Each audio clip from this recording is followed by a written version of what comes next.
नमस्कार। आज हम बेताल पचीसी की एक बहुत ही पुरानी कहानी में छिपी एक दिलचस्प पहेली को समझने की कोशिश करेंगे। ये एक ऐसी कहानी है जो हमें दोष, जिम्मेदारी और इरादे के बारे में गहराई से सोचने पर मजबूर कर देगी। तो सवाल ये उठता है कि जब किसी की मौत एक हादसा लगती है तो असल में उसका जिम्मेदार कौन होता है।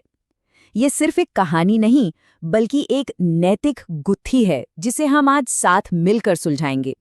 क्या ऐसी दुखद घटनाओं के लिए किसी को भी जिम्मेदार ठहराना सही है? चलिए कहानी की शुरुआत करते हैं चूड़ापुर शहर से। यहाँ हरिस्वामी नाम का एक नौजवान रहता था और ऐसा लगता था कि मानो दुनिया की हर खुशी उसी के पास है। जरा सोचिए, हरिस्वामी का जीवन वाकई कितना शानदार था।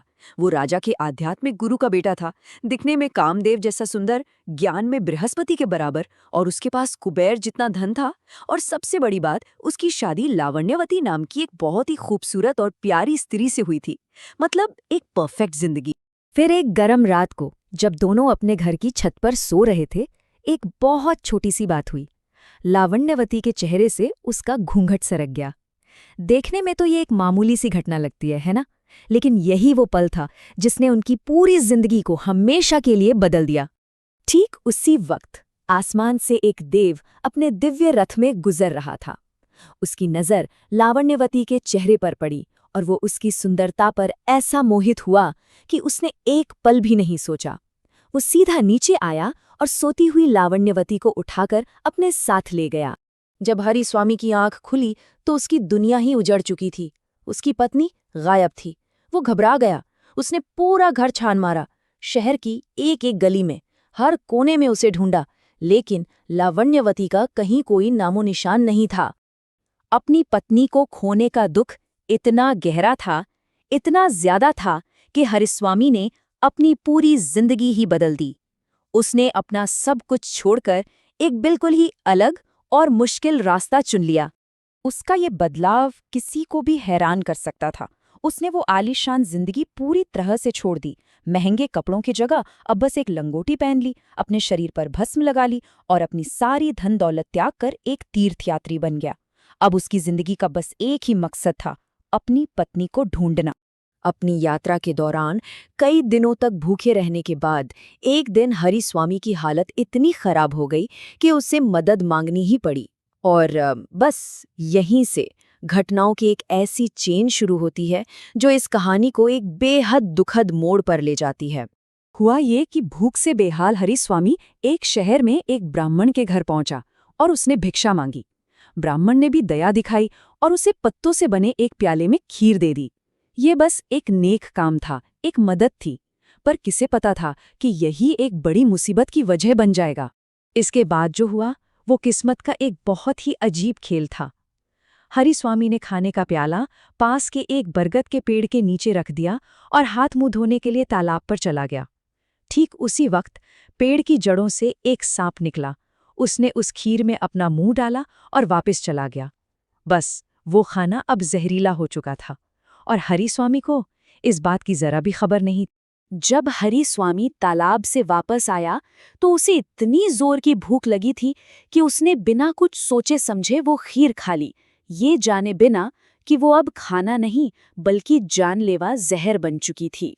जहर का असर बहुत तेजी से हुआ। हरिस्वामी किसी तरह लड़खड़ाते हुए वापस उस ब्राह्मण के दरवाजे पर पहुंचा और अपने आखिरी शब्द कहे, तुमने मुझे जहर दिया है और मैं अब इससे मर रहा हूं। इतना कहकर वो जमीन पर गिर पड़ा और उसकी मौत हो गई। हरिस्वामी को अपने दरवाजे पर मरा हुआ देखकर ब्राह्मण को गहरा सदमा लगा। उसे लगा कि जरूर खाने में ही कोई गड़बड़ थी। दुख और गुस्से में उसने सारा दोष अपनी पत्नी पर डाल दिया। उसे हत्यारिन कहा और घर से बाहर निकाल दिया। और यहीं पर हम कहानी के उस सबसे बड़े सवाल पर वापस आते हैं। आखिर हरिस्वामी की मौत का जिम्मेदार कौन है? क्या यह सिर्फ एक हादसा था या फिर किसी का दोष था? चलिए इस पूरी घटना में जितने भी लोग शामिल थे उन सब की भूमिका को जरा करीब से देखते हैं। तो पहली ये है, दोष किसका है? क्या हम उस सांप को दोषी माने जिसने खाने में जहर मिलाया, या फिर उस ब्राह्मण को जिसने वो खाना दिया था? या क्या ब्राह्मण की पत्नी दोषी है जिसने वो खाना पकाया, या फिर क्या गलती खुद हरिस्वामी की थी जिसने उसे खा लिया? किसी एक पर उंगली उठाना यहाँ इतना आसान नहीं है। ये कहानी असल में बेताल ने राजा विक्रमाजीत को सुनाई थी और उनसे यही सवाल पूछा था। तो अब देखते हैं कि बुद्धिमान राजा ने इस मुश्किल पहेली का क्या जवाब दिया। राजा विक्रमाजीत का फैसला बहुत ही साफ था। उन्होंने कहा, सांप निर्दोष है क्योंकि जहर उगलना तो उसकी आदत है, उसकी प्रकृति है। ब्राह्मण भी निर्दोष है क्योंकि उसने तो दया और दान की भावना से मदद की थी। ब्राह्मण की पत्नी भी निर्दोष है क्योंकि उसने सिर्फ अपने पति के कहने पर काम किया। और हाँ, हरिस्वामी भी निर्दोष है क्योंकि उसने तो अनजाने में जहरीला खाना खाया था। किसी का भी इरादा बुरा नहीं था। और राजा ने जो आखिरी बात कही वो इस कहानी का सार है। उन्होंने कहा, जो कोई भी इनमें से किसी को भी दोषी ठहराएगा वो खुद पापी कहलाएगा। मतलब ये कि जब किसी का इरादा ही गलत न हो तो ऐसी दुखद घटनाओं के लिए किसी पर दोष लगाना ही अपने आप में एक बहुत बड़ी गलती है। तो ये कहानी हमें एक बहुत गहरे सवाल के साथ छोड़ जाती है कि हमारे कामों की जिम्मेदारी की सीमा कहाँ खत्म होती है और किस्मत या भाग्य का खेल कहाँ से शुरू होता है। ये एक ऐसा सवाल है जिसका जवाब शायद हर किसी को अपने अपने नजरिए से ढूंढना होगा।